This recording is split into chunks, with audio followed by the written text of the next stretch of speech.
On voit bien que le gouvernement a peur qu'une politique trop rigoureuse soit mal prise par les Français.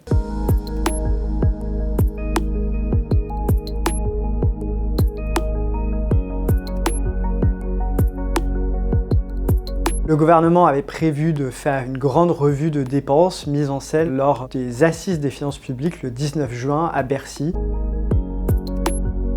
Et Bruno Le Maire avait annoncé tout un tas de mesures pour faire des économies. Et on voit aujourd'hui qu'au moment de la présentation du projet de loi de finances 2024, qu'elles n'ont pas été confirmées. On avait parlé d'une participation forfaitaire pour tous les gens qui utilisent leur compte personnel de formation. Finalement, cette participation ne sera pas prélevée. On avait parlé d'un doublement des franchises médicales, notamment sur les boîtes de médicaments et lors de chaque visite chez le médecin. Finalement, le doublement de ces franchises ne sera pas dans le projet de loi de finances, elle sera peut-être prise après par voie réglementaire, mais rien n'est moins sûr, rien n'est arbitré. Il y avait une autre économie importante qui devait être faite en essayant d'enrayer l'augmentation des arrêts maladie, en responsabilisant les entreprises, en leur demandant de prendre à leur charge des jours qui ne seraient plus remboursés par la sécurité sociale. Ça, c'est pareil, ça a disparu du texte et ça sera peut-être remis à l'année prochaine. Il y a d'autres mesures, des petites taxes cette fois qui permettaient de réduire le déficit, mais qui étaient des augmentations d'impôts qui ont été débranchées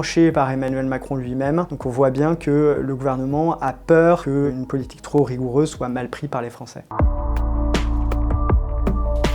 En fait, le gouvernement mise sur une prévision de croissance de 1,4% l'année prochaine pour boucler son budget. C'est beaucoup plus que les prévisions d'autres organismes indépendants de prévision comme la Banque de France qui tape plutôt sur 0,9%. La croissance, ça fait rentrer des recettes puisque ça permet, s'il y a de l'activité, de faire rentrer les impôts, d'avoir plus d'impôts dans les caisses. Et donc cette prévision de croissance permet finalement d'avoir à faire moins d'économies que ce qui a été redouté, notamment parce que cette année, en 2023, la conjoncture est meilleure qu'attendue, le gouvernement tient ses objectifs en termes de croissance et donc il a pu mettre la pédale douce sur les économies. Il va quand même en faire des économies en débranchant les mesures exceptionnelles qui avaient été prises pour protéger les Français contre la crise du Covid et contre la crise des prix de l'énergie. Notamment, il va débrancher une partie du bouclier électricité qui coûtait très très cher. Les prix de l'électricité vont augmenter pour les Français mais dans des proportions raisonnables, c'est la promesse du gouvernement, mais ça permet de faire des économies un peu, si j'ose dire, automatiquement,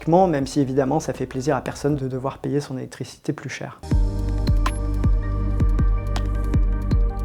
Le prochain budget sera beaucoup plus compliqué à élaborer que le budget 2024 puisque tout simplement le gouvernement n'aura plus cette carte de l'arrêt des dépenses exceptionnelles prises après la crise du Covid et après la crise énergétique. L'inflation va revenir à un niveau à peu près normal et donc là, son évaluation, c'est qu'il va falloir trouver 12 milliards d'économies dans la dépense structurelle, pérenne et non pas des mesures exceptionnelles. Cette année, il en a fait 16 milliards d'économies mais donc 14 dans les mesures exceptionnelles. L'année prochaine, c'est 12 et ça sera un exercice très difficile. Il va falloir reprendre l'exercice de revue de dépenses dont je vous parlais qui a accouché d'une souris cette année. Et c'est là qu'il va falloir prendre des mesures difficiles. Bruno Le Maire, le ministre de l'économie et des finances, l'avoue lui-même. Ces revues de dépenses qui doivent déboucher sur des mesures compliquées ne rapporteraient que 6 milliards d'économies. Et le reste, ça reste à trouver. Il va falloir faire des mesures de révision du périmètre de l'intervention de l'État, couper dans les doublons entre l'État et les collectivités territoriales, alléger le poids des normes pour essayer d'alléger les coûts des collectivités et tout ça c'est